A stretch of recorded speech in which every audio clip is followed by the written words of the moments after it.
여호와께서 이같이 말씀하시되 가서 토기장이의 오지병을 사고 백성의 어른들과 제사장의 어른 몇 사람을 데리고 하시듬은 어기 곁에 있는 흰놈의 아들의 골짜기로 가서 거기서 내가 내게 이른 말을 선포하여 이르기를 너희 유다 왕들과 예루살렘 거민아 여호와의 말씀을 들으라. 만군의 여호와 이스라엘의 하나님이 이같이 말씀하시되 보라 내가 이곳에 재앙을 내릴 것이라.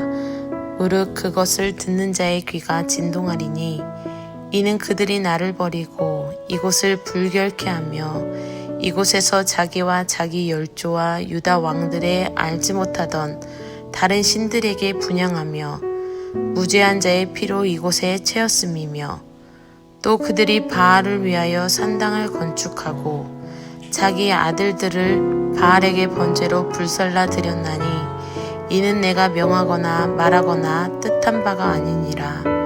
그러므로 나 여호와가 말하노라. 보라 다시는 이곳을 도벳이나 흰놈의 아들의 골짜기라 칭하지 아니하고 살육의 골짜기라 칭하는 날이 이를 것이라. 내가 이곳에서 유다와 예루살렘의 모계를 무욕케 하여 그들로 그 대적압과 생명을 찾는 자의 손의 칼에 엎드러지게 하고 그 시체를 공중의 새와 땅 짐승의 밥이 되게 하며 이 성으로 놀람과 모욕거리가 되게 하리니 그 모든 재앙을 인하여 지나는 자마다 놀라며 모욕할 것이며 그들이 그 대적과 그들의 생명을 찾는 자에게 둘러싸여 곰핍을 당할 때에 내가 그들로 그 아들의 고기, 딸의 고기를 먹게 하고 또 각기 친구의 고기를 먹게 하리라 하셨다 하고 너는 함께 가는 자의 목전에서 그 오지병을 깨뜨리고 그들에게 이르기를 만군의 여호와께서 이같이 말씀하시되 사람이 토기장이의 그릇을 한번 깨뜨리면 다시 완전하게 할 수 없나니 이와 같이 내가 이 백성과 이 성을 파하리니 그들을 매장할 자리가 없도록 도벳에 장사하리라. 나 여호와가 말하노라. 내가 이곳과 그중 거민에게 이같이 행하여 이 성으로 도벳 같게 할 것이라. 예루살렘 집들과 유다 왕들의 집들 곧 그 집들이 그 집 위에서 하늘의 만상에 분향하고 다른 신들에게 전제를 부음으로 더러워졌은즉 도벳 땅처럼 되리라 하셨다 하라.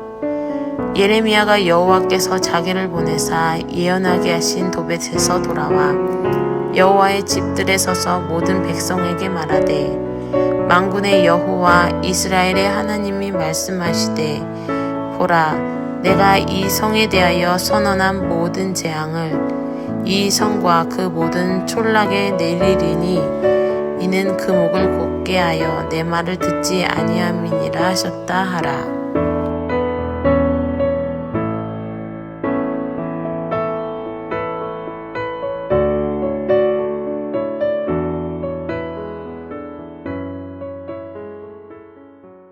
은양자매가 읽어준 이 말씀으로 박북소리에는 이유가 있다.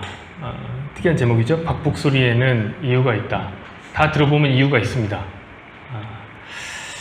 라는 제목으로 함께 말씀을 나누기를 원합니다. 여러분 그 신자나 불신자, 신자와 불신자, 성도와 아닌 세상 사람들은 그 생각하는 것도 다르고 말하는 것도 매우 다릅니다. 그래서 교회에 처음 와서 신앙생활을 하는 사람들은 매우 어색한 괴리감 같은 걸 느끼게 됩니다. 다르기 때문에 그래요. 왠지 교회 다니는 사람들은 다 천사들이 같이 웃고 모르는 사람에게 인사도 잘해주고 서로의 문제를 위해서 기꺼이 울어준단 말입니다. 물론 우리 교회 얘기는 아닙니다.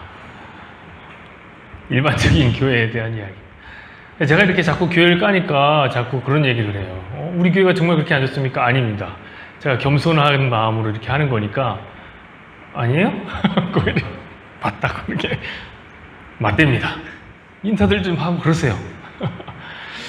근데 이제 처음에 교회 오는 사람들은 그런 게 너무 어색하죠, 사실. 왜냐면 우리가 살아가는 이 교회 밖의 세상은 너무 치열해요. 그래서 별로 웃을 일이 없거든요. 서로 위해 준다고요? 그럴 게 뭐가 있어요? 이 세상은 서로 잡아먹기에 바빠요. 근데 교회 오면 다들 말들도 너무너무 예쁘게 하죠. 회사 가면은 그 단어 하나하나 사이마다 욕이 다 섞여 있는데, 교회 오면 그런 게 없어요. 쓰는 말 되게 따뜻하죠. 그리고 특이해요. 안 쓰는 말 많이 쓰죠. 이런 말 쓰잖아요. 하나님께서 당신을 축복하십니다. 세상에 어디 이런 말 씁니까? 이런 말 안 쓸 일이 없죠. 그 형제님, 자매님 이렇게 말하는 것도 나는 피 한 방울 안 섞었는데 무슨 형제님, 자매님입니까? 또 듣다 보면 또 그게 괜찮아요. 그렇게 뭐 이상하진 않은데 처음에 오면 너무 어색하죠. 이렇게 하나 되길 원한다 그러면 손을 잡고 함께 기도를 해준다든지, 이거 너무 어색해요. 처음에 교회 오면 이거 되게 무서워요. 자비, 풍성, 위로, 은혜, 충만. 이런 세상이 잘 쓰지 않는 말을 합니다. 그런데 가만히 듣다 보면 다 좋은 말이거든요. 다 좋은 말이에요.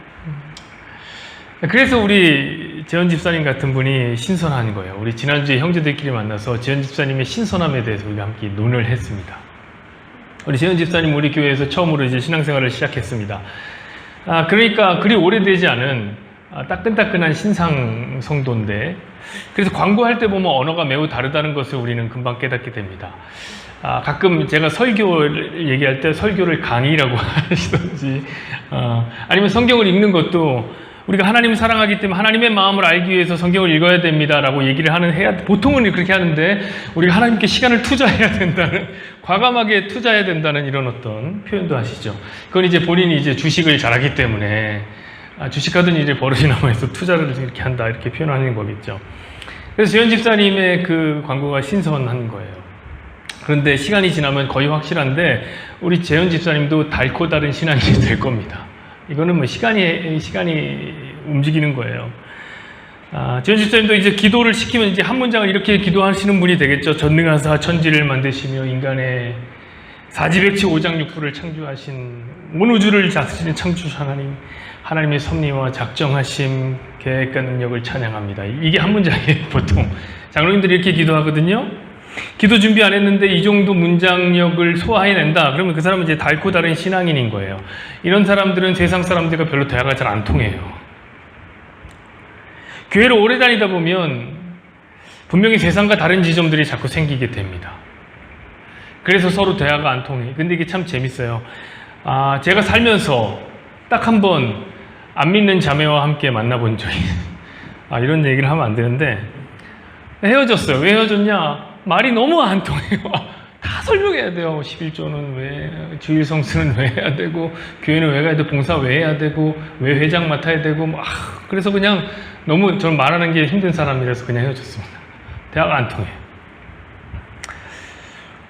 그런데 믿는 사람이나 안 믿는 사람, 그러니까 신자나 불신자 모두 똑같은 생각을 하는 부분이 있어요. 그거는 모든 사람이라면 모든 사람이 동일한 의견으로 한 목소리를 내는 의견이 있단 말입니다. 한 부분이 있어요. 그게 뭐냐면 이런 거예요. 아픔과 고통의 문제는 나로 하여금 하나님을 믿는 일에 큰 어려움을 느끼게 한다. 신자나 불신자나 똑같은 얘기를 해요. 쉽게 얘기하면 고통 때문에 하나님 믿는 게 어렵다는 거예요. 왜 하나님이 계시는데 이 세상에는 고통이 있는가? 이 문제가 해결이 안 돼요. 학자들은 고통으로 생긴 이 문제를 보면서 이건 세상이 절대로 풀지 못한다. 절대 풀지 못하는 모순이 있다, 이렇게 얘기합니다. 왜냐하면 그리스도인들에게는 이 세 가지 믿음이 있거든요. 세 가지 믿음이 있는데 이것이 너무 상충돼서 이 트릴레마를 일으킨다는 거예요. 이 딜레마는 세 개니까 트릴레마를 일으키는 이 세 가지 믿음이 있는데 이게 무엇일까요? 첫 번째는 뭐냐면 하나님은 전능하다라는 믿음입니다. 이거 우리 다 믿잖아요. 그리스도인들이 믿는 믿음입니다. 그렇습니다. 우리 하나님은 전능하십니다. 그분은 자신의 의견대로 무슨 일이든지 할 수 있는 분입니다. 두 번째 우리가 믿고 있는 게 있는데 그건 뭐냐면 하나님은 사랑이 충만하다라는 거예요. 하나님의 사랑이시다라는 믿음이에요. 이것도 우리 그리스도인들이 굳게 믿고 있는 부분입니다. 그분은 자기가 창조한 창조물을 사랑으로 보살피는 분입니다. 마지막 세 번째 믿음에 대한 이야기를 하고 싶은데 이 믿음이 심각한 모순을 일으키는 부분이죠. 그건 뭐냐면 그럼에도 불구하고 악이라는 것은 현실이다. 여러분, 악한 일이 있습니까? 없습니까? 이 세상에. 우리 성도들이 이 세상에 악한 일 없습니다라고 생각하고 사는 사람도 아니거든요. 우리 다 믿어요. 이 세상에 악한 일은 현실이다. 이거 믿어요. 당연히 있죠. 고통의 문제는 이 세상 구석구석에 펼쳐져 있습니다. 그리스도인들은 이것을 인정합니다. 여러분 어디에 가면, 이 세상 어디에 가면 고통이 없는 곳이 있습니까? 저부터 가려니까 알려주십시오. 그런 곳은 없습니다. 그런데 우리 생각으로는 이런 생각이 드는데, 사랑하는 이의 고통을 덜어주는 것이 사랑이 가지고 있는 의지다, 사랑의 속성이다, 이런 생각이 있거든요. 우리는 사랑하는 사람이 아프지 않길 바라죠. 사랑하는 사람이 고통스러우면 우리도 함께 고통스럽단 말이에요. 그래서 여러분이 아프면 저도 아파요. 믿어주세요. 진짜로. 여러분 사랑합니다. 여러분이 아프면 나도 아파요. 제가 능력이 없어서 그렇지, 여러분의 능력만 있으면 고통을 다 덜어내드리고 싶어요. 제가 능력이 있으면 다 해주고 싶단 말이에요. 그러니까 여러분, 제가 능력이 되는 선에서는 저한테 뭐든지 부탁하셔도 돼요. 제가 다 들어드립니다. 근데 여러분, 우리 하나님은 어떻습니까? 우리가 믿는 하나님은, 그분은 전능하시다고요? 그런데 도대체 왜 아까 고통이 이 세상에 존재하냐고요? 이것은 세상 사람들이 하나님을 믿지 못하게 하는 엄청난 이유가 됩니다. 여러분, 세월호 사건이 처음 터졌을 때 세상은 교회를 향해서 끊임없이 이 질문을 던졌습니다. 하나님이 살아계시다면 이처럼 끔찍한 일이 어떻게 일어난 겁니까? 그런데 그 질문은 제가 세상에서만 들은 게 아니에요. 제가 전에 있었던 바로 그 직전의 교회에서 면접 볼 때 저한테 면접 질문으로 이 질문을 하시더라고요. 이게 왜 그런 질문을 했을까요, 교회에서? 저는 데려놓고 목사님, 장로님, 전사님이 셋이 이런 질문 하더라고요. 세월호 사건을 아이들한테 어떻게 설명할 겁니까? 왜 그러냐면 교회도 엄청난 회의에 빠졌던 거예요, 사실. 오 하나님, 하나님 살아계십니까? 그렇다면 어찌하여 이리도 끔찍한 일이 생긴 겁니까? 심지어 그때 제가 다니던 교회에서 2014년이에요. 그러니까 제가 다니던 교회에서 이 세월호 사건이 있던 날에 부흥회를 열심히 하고 있었습니다. 부흥회를 하는 당일이었어요. 근데 여러분, 그 세월호 사건이 안산에 있는 그 단원고등학교 학생들이 수학여행 가다가 일이 생긴 거잖아요. 그 세월호 사건으로 안산에 있는 교회들이 엄청난 타격을 입습니다. 엄청난 충격을 받습니다. 왜냐하면 단원고 학생들이 그 교회들 다녔을 거 아니에요, 거기. 근데 그 중에서 제일 많은 학생들이 다니던 교회가 어디냐면 바로 안산 동산교회라는 교회인데, 그 동산교회 담임 목사님이었던 그 김인중 목사님께서 그때 제가 다니던 교회에서 부흥회를 인도하고 계셨어요. 근데 그 소식을 들은 거예요. 저는 그날 그 나이가 많이 드신 그 노 목사님이 눈물을 흘리시면서 설교하는 모습을 잊을 수가 없어요. 부흥회를 인도하면서 맥락이 우는 맥락이 아닌데 눈물이 막 나는. 제가 그 고통의 깊이를 다 헤아릴 수는 없지만 이해할 수는 있었습니다. 그래, 자기 교회 학생들이 사고를 당했으니까 얼마나 아프실까. 그런데 이제는 충분히 이해가 됩니다. 저도 담임 목회를 하다 보니까 그런 것 같아요. 성도의 아픔이 곧 목사의 아픔이 돼요. 그래서 저는 이렇게 기도합니다. 하나님, 살아계십니까? 종이 섬기는 이 성도들이 고난당하는 소리, 고난당하는 것이 보이지 않으십니까? 그들의 신음소리가 들리지 않으십니까? 어찌 그냥 가만히 계시기만 합니까? 그냥 앉아 계실 겁니까? 왜 주저하고 계십니까? 왜 듣지 않으시는 겁니까? 저도 이렇게 기도합니다. 요즘 매일 새벽마다 이렇게 기도해요. 어떻게 기도합니까?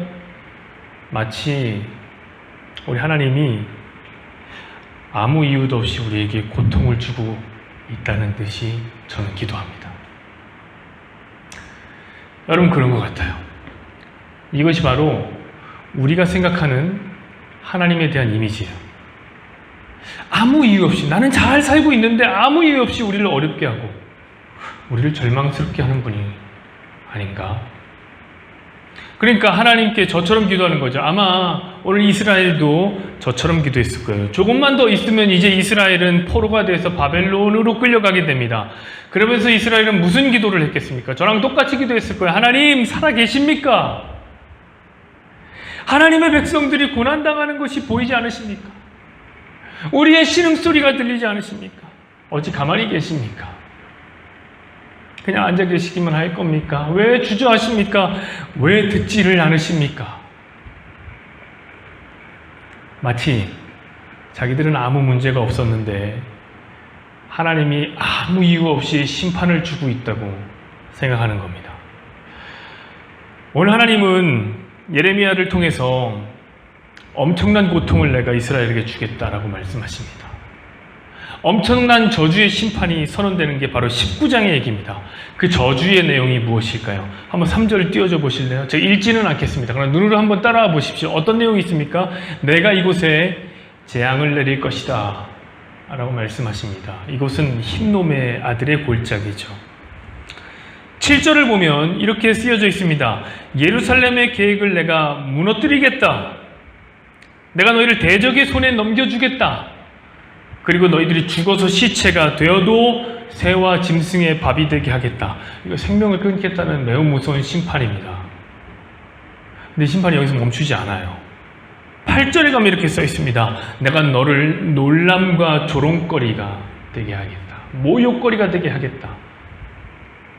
여러분, 사실 어떤 고통보다 참기 힘든 고통은 조롱거리가 되는 거죠.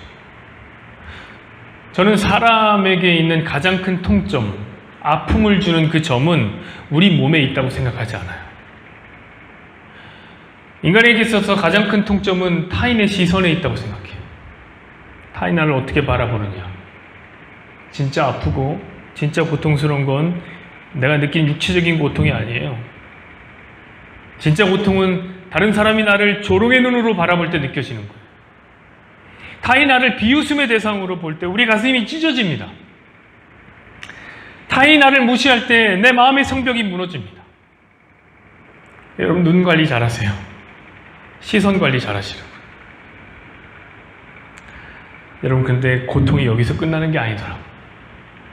더 큰 아픔은 아직 남아 있습니다. 9절을 보시면 이렇게 써 있어요. 내가 아들의 살을, 딸의 살을, 그리고 그 친구의 살을 먹게 하겠다.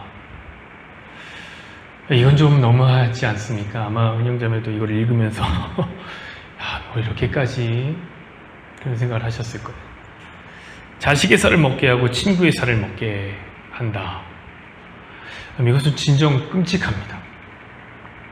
그 과거에 북한에서 이제 하도 먹을 것이 없는 고난의 행군을 할 때 정말 먹을 게 없어서 굶어 죽은 시체를 먹었다라 이야기를 하더라고요. 그때를 기억하는 사람들은 고개를 저으면서 이야기합니다. 그날의 참상이 마치 지옥과 같았다. 그런데 자식을 먹다니요.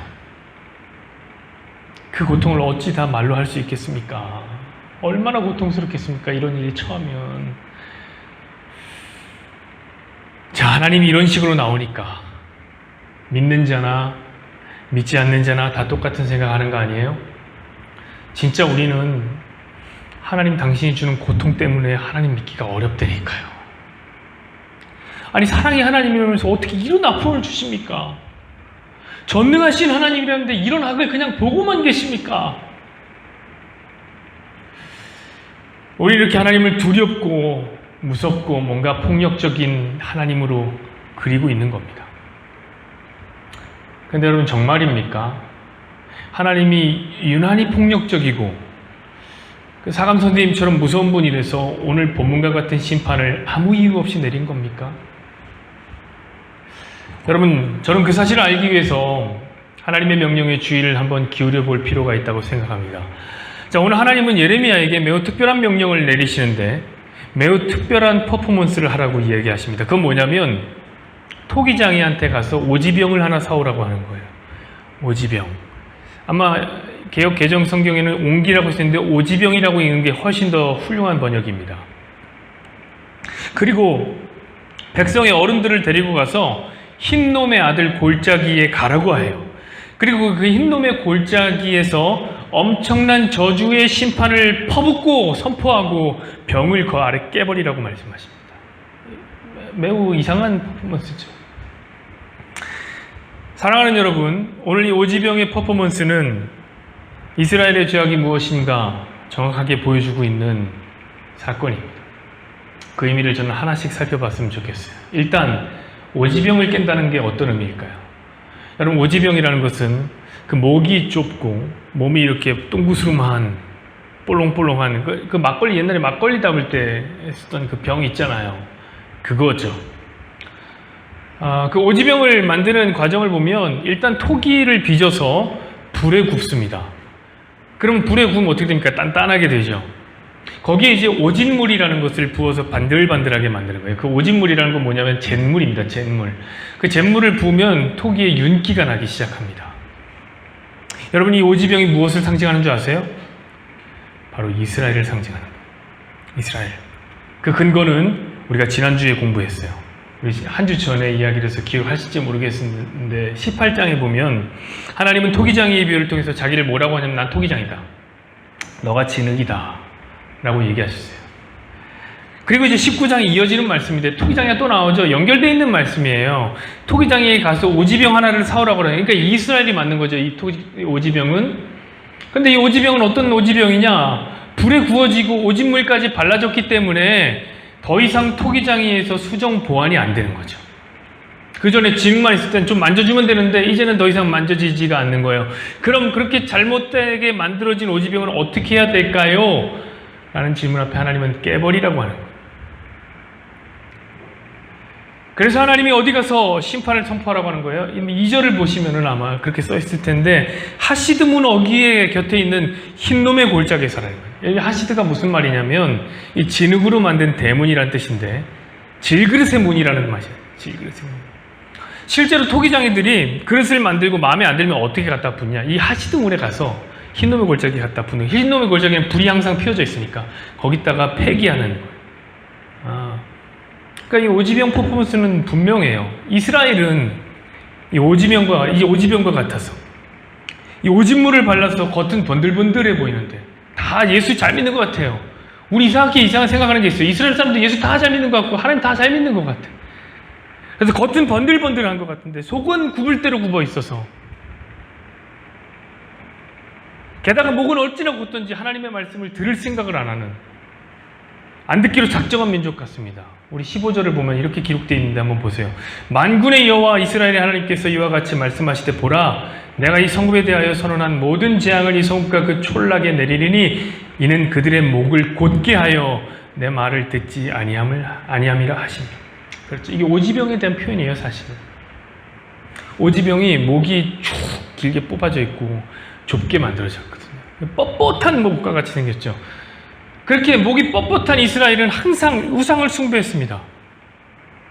이제 하나님 말을 잘 안 듣고 다른 신을 겸해 섬겼습니다. 4절 보면 이렇게 써 있는데요. 이는 그들이 나를 버리고 이곳을 불결하게 하며 이곳에서 자기와 자기 조상들과 유다 왕들이 알지 못하던 다른 신들에게 분향하며 무지한 자의 피로 이곳에 채웠음이며. 여러분, 이스라엘은 하나님을 버리고 다른 신을 찾았습니다. 자, 그러면 여러분 한번 생각해 보세요. 하나님이 이스라엘을 버리겠다고 심판한 것이 잘못된 일입니까? 여러분, 하나님은 늘 바보처럼 참고 견디고 이래도 해해 저래도 해해 그래야 사랑의 하나님인 겁니까? 이스라엘은 늘 배신하고 늘 배통수를 때리는데 하나님은 그런 이스라엘을 심판하시면 안 되는 겁니까? 하나님은 이스라엘을 지은 창조주입니다. 그리고 그분은 인격을 소유한 분이에요. 로봇의 감정을 갖고 있는 분이 아니란 말이에요. 자기 말을 안 듣는 것을 떠나 맨날 자기를 배반하는 피조물을 심판하는 게 진정 잘못된 일입니까, 여러분? 그게 비난받을 이유입니까? 저는 아니라고 생각해요. 당연한 거 아닙니까? 그럼 심지어 이스라엘의 행위를 보세요. 5절 보십시다. 또 그들이 바알을 위하여 산당을 건축하고 자기 아들 바알에게 번제로 불살라 드리나니 이는 내가 명령하거나 말하거나 뜻한 바가 아니니라. 그럼 바로 이 흰놈의 아들의 골짜기에서 이스라엘은 무엇을 하냐면 자기 자식을 바알을 위해서 산채로 불살라서 제사로 드렸어요. 우리 이거 이전에 얘기했죠. 혹시 기억하세요? 이 흰놈의 골짜기, 흰놈의 아들 골짜기는 이 시온산이 있는데, 하나님의 전이 있는 시온산에 맞닿은 이 골짜기라고. 왜 있냐면은 시온산에서는 항상 뭐 해야 됩니까? 제사를 드리고 제물이 이제 사체가 돼서 나오는데, 이 사체를 태우기 위해서 준비된 소각장이 바로 이 흰놈의 아들의 골짜기라고요. 근데 거기서 뭐 했냐? 불이 펴져 있으니까 자기 자식들을 산채로 불살라 죽였던 거예요. 여기서 흰놈이라고 말하는 건 사람의 이름인데, 많은 학자들이 이 사람이 아마 자기 아들을 바알에게 드린 첫 번째 사람일 것이다 라고 이렇게 추측합니다. 저도 그렇게 생각합니다. 자, 그러자 그 후로 자식을 바알을 위해서 혹은 몰렉을 위해서 바치는 사람들이 많아진 거예요. 점점 많아진 거예요. 우리 이전에 공부했잖아요. 얼마나 많았어요? 그 자식들의 죄를 다 묻을 수 없을 만큼 많이 갖다가 죽였다니까요. 여러분, 오늘 이 흰놈의 골짜기를 본문에서 표현할 때 뭐라고 표현하냐면 도벳이라는 이름으로 부른 것을 보세요. 6절을 한번 보시면요. 보세요. 보라 다시는 이곳을 도벳이라, 이렇게 하면서 흰놈의 골짜기를 도벳이라는 이름으로 표현한단 말이에요. 근데 여러분, 이게 얼마나 끔찍한 표현인 줄 아세요? 이 도벳이라는 말은 뭐냐면 화로라는 뜻인데, 화로, 불태우는 화로. 이게 이후에 굳어진 뜻이고, 사실 원래 뜻은 뭐냐면 북소리라는 뜻이에요. 북소리. 붕둥둥 치는 북소리. 왜 흰놈의 아들의 골짜기를 도벳, 북소리라고 불렀는지 아세요? 여기서 얼마나 많은 살아있는 자식들이 죽였던지. 어린아이의 비명소리가 그렇게 많이 울린 거예요. 여기서 울음소리도 많이 들린 거예요. 그래서 북을 쳤어요. 둥둥둥둥 계속. 왜? 이 아이들의 비명소리를 묻어버리기 위해서. 부모들이 들으면 마음이 약해지니까. 여러분, 정말 끔찍한 일이 아닙니까? 일이 얼마나 끔찍했던지, 이 흰놈의 아들의 골짜기를 히브리어로는 개흰놈이라고 하는데, 개가 아들인 개흰놈이라고 하는데, 신약에 와서 이 지옥을 소개할 때 예수님은 이 개흰놈과 비슷한 음가를 가진 헬라어 게헨나라고 부르셨어요. 흰놈의 아들의 골짜기는 지옥이었습니다. 사랑하는 여러분, 이스라엘은 자기 자식을 죽여서라도 자기가 잘 되면 만족하는 민족이었어요. 그들이 자식을 바치던 바알이라는 신은 풍요의 신입니다. 이 말은 뭐냐면, 나의 풍요를 위해서라면, 나의 번영을 위해서라면 자식 하나쯤은 얼마든지 죽일 수 있다고, 또 나오면 되니까. 그렇다면 여러분, 그런 지옥 같은 이스라엘을 향해서 그래 이놈들아, 니들이 그렇게 자식 잡아먹기를 원한다면 진짜로 내가 네 자식을 먹게 해주마 라고 말씀하신 하나님 뭐 잘못했습니까? 이게 진짜 이스라엘에게 씻을 수 없는 극심한 고통을 제공한 겁니까? 아니에요. 자기들이 그렇게 한 거예요. 하나님이 그래서 백성들의 어른들을 데려다가 그 앞에서 이스라엘을 심판하겠다고 선언하고 오지병을 깨트린 겁니다. 왜요? 백성들의 어른들이 바로 이스라엘의 아버지 같은 존재이기 때문에.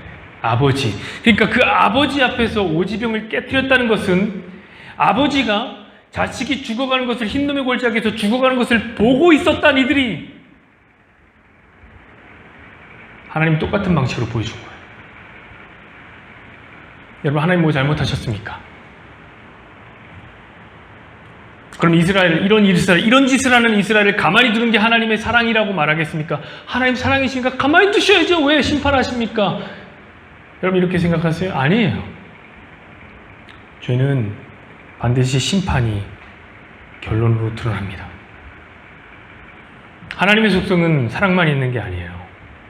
공의도 하나님의 속성입니다. 죄를 심판하시는 것은 사랑입니다. 근데 이스라엘은 희한하게 늘 하나님을 과하게 심판하시는 하나님으로, 괴물 같은 하나님을 생각한단 말이에요. 왜 그러냐고 막 소리 지르고 그런다. 근데 이스라엘만 그래요? 인간이 늘 그래요. 자기는 아무 짓도 안 했는데 하나님 나한테 고통 줬다는 거예요.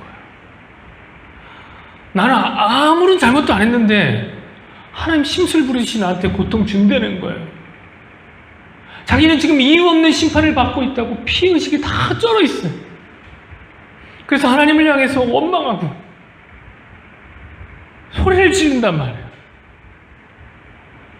여러분 오늘 본문을 보세요. 아니에요. 심판에는 이유가 있어요. 고통에는 이유가 있어요. 그 이유가 뭡니까? 바로 죄 때문입니다. 그럼 우리는 어떨까요? 우리가 당하는 고통의 이유가 무엇입니까? 제가 왜 우리라고 표현했을까요? 고통이 없는 사람 없다고 했잖아요. 여러분 우리 가운데 죄 없는 사람이 없다니까요. 그건 자꾸 그래서 우리는 다 고통에 노출이 되어 있는 겁니다. 그 이유가 뭐라고요? 하나님 탓이라고요? 아니라고요. 우리 죄 때문이라고요. 오해하지 마세요. 혹시 여러분들 가운데 나는 지금 행복하고 나는 지금 고통이 없는데 그럼 나는 죄 안 지은가? 그거 아니고 그거 아니야. 혹시 여러분들 가운데 고통이 좀 심하신 분, 난 너무 죄를 져서 그런 거 아니에요. 우리 다 똑같이 죄인인데. 그래서 얼마든지 여러분에게 하나님이 아니지 죄의 영향으로 고통이 찾아올 수 있는 거라고. 저는 우리가 고통 만날 때 그래서 자꾸 하나님에게 덮어씌우지 말자고 말씀드리는 겁니다. 그건 우리의 죄의 문제입니다. 말씀 맺겠습니다. 여기서 대반전이 시작됩니다. 그런데 참 재밌는 게 있어요. 그것은 뭐냐면 이렇게 고통의 문제를 잘 알고 있는 저 같은 사람도 이 고통이 자기 문제가 되어서 찾아오면 또다시 하나님의 탓을 한다니까요. 제가 잘 알거든요. 고통이 왜 나의 죄 때문에 왔다는 거 알아요. 근데 저에게 여러분의 아픔이 찾아오면 저희 아까 얘기했잖아요. 하나님께 원망하며 기도한다니까요. 내가 고통스러우면 이유가 안 보여요. 내가 아프면 하나님의 마음을 이해할 여력이 없는 거예요. 저는 여러분 기독교 변증의 최고봉인 C.S. 루이스라는 사람에게서 이 사실을 배웠습니다. 사실 오늘 제가 여러분에게 고통이 찾아온 이유에 대해서 설명을 해드렸는데 이런 설명의 논거가 무엇이냐면 바로 이 C.S. 루이스가 쓴 고통의 문제라는 책에서 나온 겁니다. 이 C.S. 루이스는 이 책을 통해서 하나님이 살아계시고 하나님이 전능하시고 하나님은 사랑이 많으셔도 우리에게 고통은 얼마든지 찾아올 수 있다라고 매우 논리적으로 우리에게 설명하고 설득하고 있습니다. 그러나 이 책은 보지 마십시오. 왜냐하면 너무 어렵습니다. 이 책 너무 어려우니까 읽지 마세요. 그래서 제가 여러분에게 전 책 장사하는 사람 아닌데 소개해드리기 위해서 책을 하나 샀습니다. 이 책인데 이 랍이라는 사람이 쓴 건데 이 사람 매우 유명한 기독교 변증가입니다. C.S. 루이스 이후로 최고의 기독교 변증가라고 불리는 사람인데 이분의 이 하나님 앞에서 고통을 묻다 이 책을 꼭 한번 사서 읽어보십시오. 그러면 이 C.S. 루이스의 고통의 문제보다 훨씬 쉽게 이해할 수 있을 거예요. 그래서 제가 오늘 무슨 얘기를 했는지 다 알 거예요. 그럼 중요한 것은 이 C.S. 루이스는 고통의 문제라는 책에서 매우 지적으로 고통의 문제를 설명했다고요. 지적으로. 그런데 그가 실제로 고통의 문제를 겪고 난 후에 쓴 책이 있는데 그건 너무 다른 거예요. 그가 겪은 고통이라는 게 뭐냐면 그가 나이 59살에 결혼을 합니다. 재혼이 아니라 초혼을 합니다.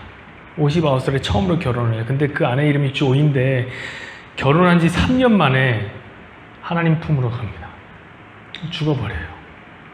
근데 그가 모르고 있던 게 아니거든요. 이미 암에 걸렸다는 걸 알고 결혼을 한 거예요. 그러니까 이거는 찐 사랑이에요. 너무너무 죽음을 초월한 사랑이죠. 결국에 죽게 됩니다. 그런데 이 일이 얼마나 고통스러웠는지 이 남자가 헤아려 본 슬픔, 내가 내 슬픔을 헤아려 봤다는 거예요. 그런 책을 쓰게 됩니다. 근데 이 책은 루이스의 비명소리와도 같은 책이에요.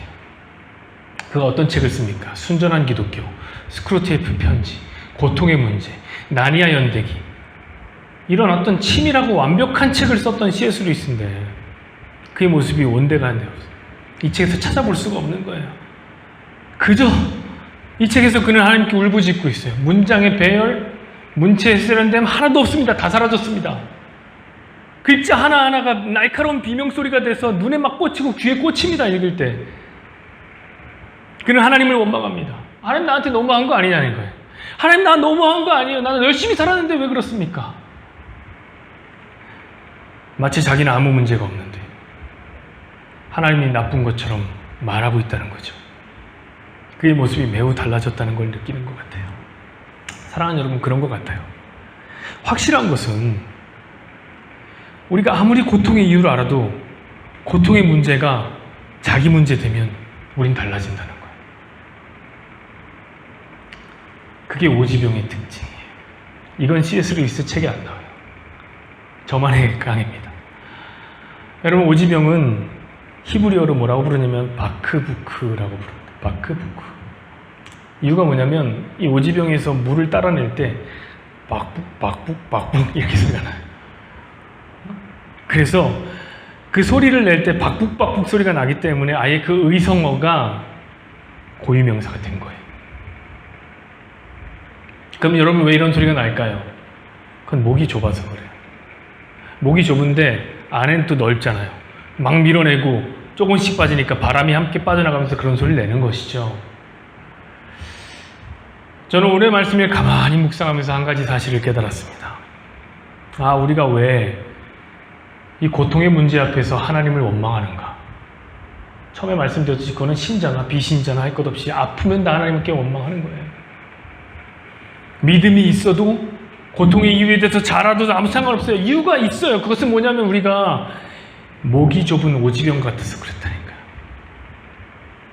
우리의 마음은 타락했고 우리의 마음은 소갈딱지 요만하고 원래부터 목이 고든 죄인이라서 하나님이 우리 안에 있는 것을 비워내실 때 자꾸 소리가 나는 거예요. 희한할 때 이 소리는 채워질 땐 안 나.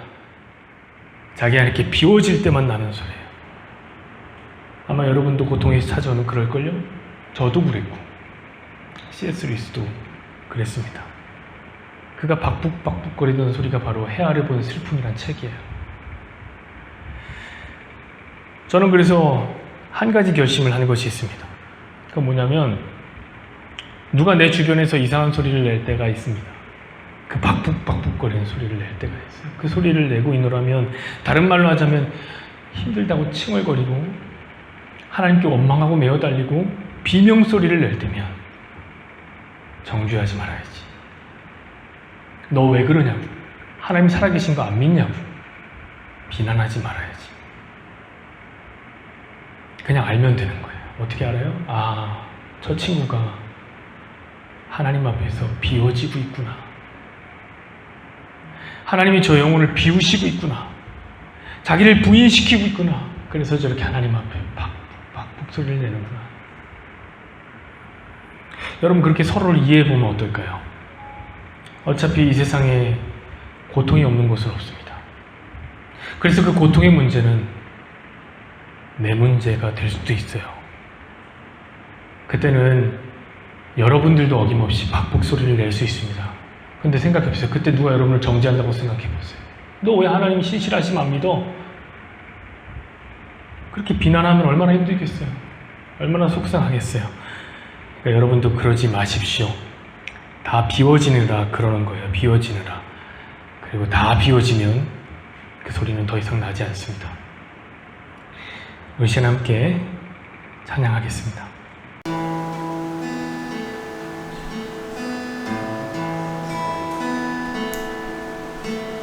주 앞에 나와 제사를 드리네. 마음 열어 내 삶을 드리네. 주를 봅니다. 끝없는 사랑 나 회복시키네. 이제 눈 들어 주 보내. 그 능력 날 새롭게 해. 주님의 사랑 날 만지시니 내 모든 두려움 사라지네.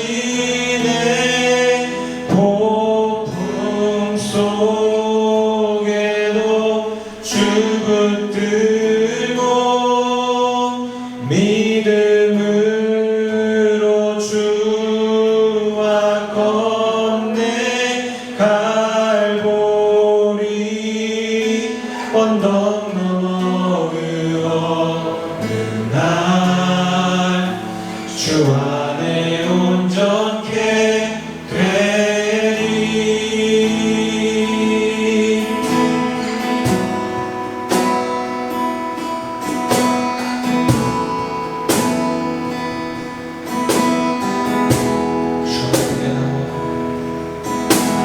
주 앞에 나와 제사를 드리네.